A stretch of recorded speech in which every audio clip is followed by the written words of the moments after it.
งวดที่แรกเนาะเอาให้ทางจังสันละให้6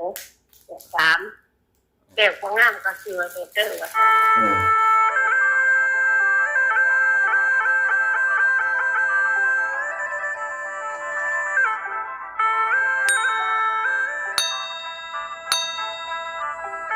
ออสวัสดี FC ทุกท่านทุกคนครับผมยินดีต้อนรับ FC ทุกท่านเข้าสู่ทีมงานของ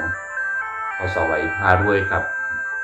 ตามแนวทางปู่ทุดงค์สัญจรน้องทิพย์เป็นผู้เล่าให้ฟังครับ FC ครับปู่ทุดงค์สัญจรงวดที่ผ่านมาเพิ่นให้มา3ตัวคือ6 8 3เข้า2ตัว6 8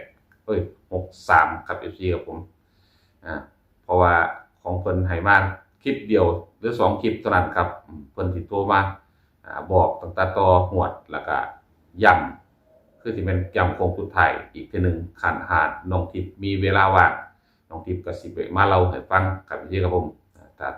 บ่สบายบ่หยังสิเพิ่นก็บ่ได้เล่าเนาะครับเนาะ FC ก็เอาไปพิจารณาเบิ่งเด้อครับเด้อเพราะว่าเพิ่นออกคลิปบ่หลายครับบ่อยก็บ่ได้โทรหาเพิ่นก็บ่ให้เบอร์โทรมาได้แต่ผ่านน้องทิพย์อย่างเดียวครับ FC ครับผม3ให้มา3ตัว6 8 3เข้า2ตัวคือ6 3ครับ FC ครับผมงวดนี้เพิ่นโทรมาบอกแล้วเพิ่นว่าให้ไปหาซื้อไว้เด้อว่าซั่นว่าบอกน้องทิพย์เนาะครับเนาะแล้วก็โทรมาบอกพอนำแน่ว่าซั่นเพราะว่าเพิ่นบ่ได้ติดต่อกับพ่อไว้โดยตรงเพิ่นติดต่อแต่กับน้องทิพย์อย่างเดียวครับ FC ครับผมประวัติของโน้นบ้านล่างเนาะครับเนาะก็เห็นว่าเพิ่นได้ย้ายหนีออกจากขันมาเขาว่ามีคนตายหลาย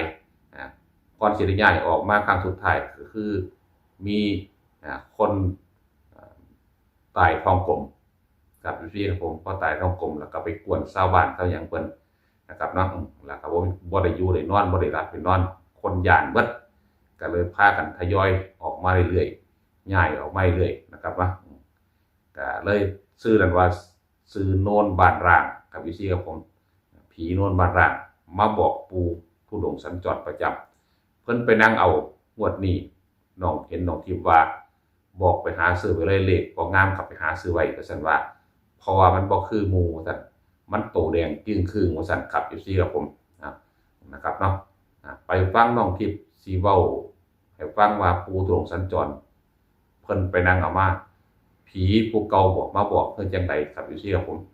ไปฟังน้องทิพย์บอกนำกันครับก่อนที่เข้าไปชมคลิป FC ก็ให้ใช้วิจารณญาณในการรับชมครับทางช่องเป็นสื่อกลางเสนอไว้เป็นเพียงแค่แนวทางเท่านั้นครับมักกะจัดขัดกระพานคันมักกันชอบก็อย่าลืมกดไลค์กดแชร์กดกระดิ่งแจ้งเตือนเอาไว้สำหรับ FC ใหม่ที่เข้ามาไปฟังน้องทิพย์สิเว้าสู่ฟังครับผมอันปู่เพิ่นโทรมาจังได๋นะก็ลูกโทรมาเพราะว่าวันตายวันตายว่าวันใดต้องไปนวดจะโตเองแล้วว่านะอันที่เพิ่นไปเอาตั้งแต่งวดที่แรกอันจ้ะงวดที่แรกเนาะเอาให้ทางจังสันละให้6 3อ๋อให้6 8 3มามันเข้า2ตัวเด็กบ่งามก็คือว่าเด้อว่าซั่นนี่กัน4 2 1ก็อ๋ออันเพิ่นอันเขียนหน่อยแดงเป็นครึ่งแล้วว่ะโอ้เพิ่นไปนั่งเอาไม้งวดแรกอันตั้งแต่ต่องวดเพิ่นให้มาจ้ะ6 8 3เนาะลูกเนาะ6 8 3จังหวัดก่อนอันปู่อันผู้ดำๆนี่ใหญ่ติมาหาเพิ่นลูกเป็นผู้ดำๆใหญ่ๆคือเก่าก็ให้แก้มือใหม่ด้วยว่าคือว่าโอ้เพิ่นว่าที่แรกเพิ่นสิให้เข้า3ตัวมันบ่เข้าว่าติบัดนี้เพิ่นเลยว่าสิมาแก้มือใหม่ให้สิให้ได้3ตัวติลูกจ้ะเพิ่นไปนั่งเอามื้อใดลูกล่ะทุกมาจากนู้นแล้วบ่ได้ขอเราว่าลาซื้อไว้เด้อมันเรียกว่างามก็ซื้อไว้งวดเองซั่นค่ะซั่นแดงครึ่งๆเลยแต่ว่ามี2 1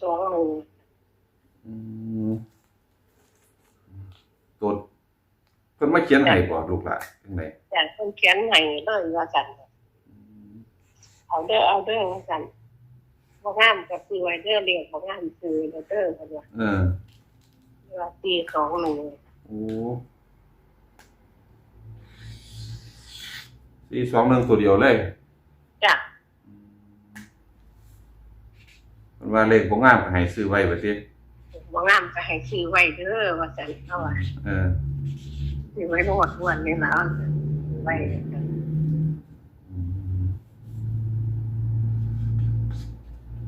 เพิ่นโทรมาเมื่อเช้านี่บ่ลูกแล้วเราโทรมาเมื่อเช้านี่บอกป้าเห็นอย่างอยู่เลยว่ามันเลี้ยงปูสิไปใหม่อยู่แต่ว่าปล่อยให้พ่อเราออกวันนี้อันจะลืมมาไว้เด้อว่าซั่นว่าเด็กบ่งามไปเอาไว้เขาบอกจังซั่นล่ะว่าซั่นเงินบ่งามไปเอาไว้เด้อว่าซั่นเลยซ้ำหนูไว้ลาได้บ่ล่ะว่าซั่นหนูเลยว่าหนูไปซื้อจ้าว่าขอบอยู่บ่มีเงินเนาะว่า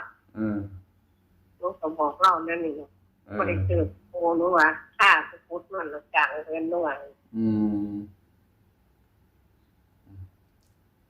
มาฮอด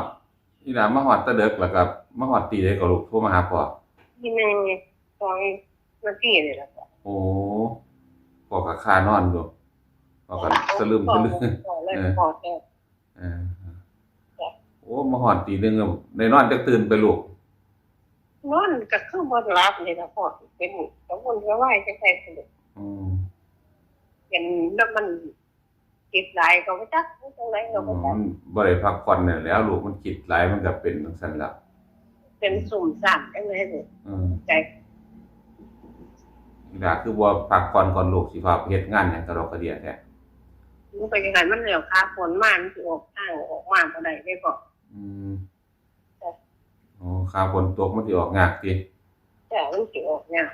บางวันหนูเล่นอยากเนี่ยเพิ่นโทรมาปู่ทุดงค์เพิ่นโทรมาตั้งแต่ที่แรกอีหลาก็บ่ได้รับค่ายากอยู่แม่นบ่หนูยากหนูบ่ได้รับลาวเลยบัดนี้เพิ่นก็เลยโทรมาอีกว่าติไม่ต้องมึกษาใจสั่งบอกตัวเดียวเลยบ่ลูกบอกตัวเดียวนี่ล่ะพ่อ421ตัวเดียวเด็กบ่งามก็คือว่าระวังที่แรกตั้งแต่นั้นเพิ่นก็ออกคลิปเดียวเนาะเพิ่นก็มาบอกแค่เดียวคลิปเดียว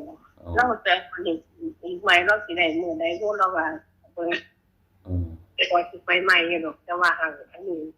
มากบ่มักให้ซื้อไว้เท่าไหร่มันแดงแล้วอ่ะคันมันแดงคือสิมันสิมักออกของเราอันบ่ลูกระวังกันนะพ่อ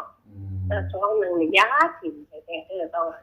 4-1กลับไปพวกมายังบอกไว้ลืมเด้อ2-1วางสิโอ้ว่าสิไปเพิ่นก็ยังหันน่ะกลับมาบอกว่าอย่าลืม2-1ว่าติจะลืม2-1เด้อเราเลยว่าสิจะเทิง4-2เทิง2-14-1เราสิซื้อไว้เด้ก็ตัดเอาอยู่นี่แล้วก็มี1-2-1-4พุ่นแล้วก็มี2-4นั่นลูก3ตัวก็ได้เพิ่นบอกให้ตัดเอาบ่ลูกเพิ่นบอกว่าซอยเอาลูกถูกงวดบ่งามก็คือว่าซอยเอาคือสิ้นงัวนี่บ่งามก็ซื้อว่าติจ้ะซอยเอาลูกจ้ะบ่งามให้ซื้อว่าจ้ะ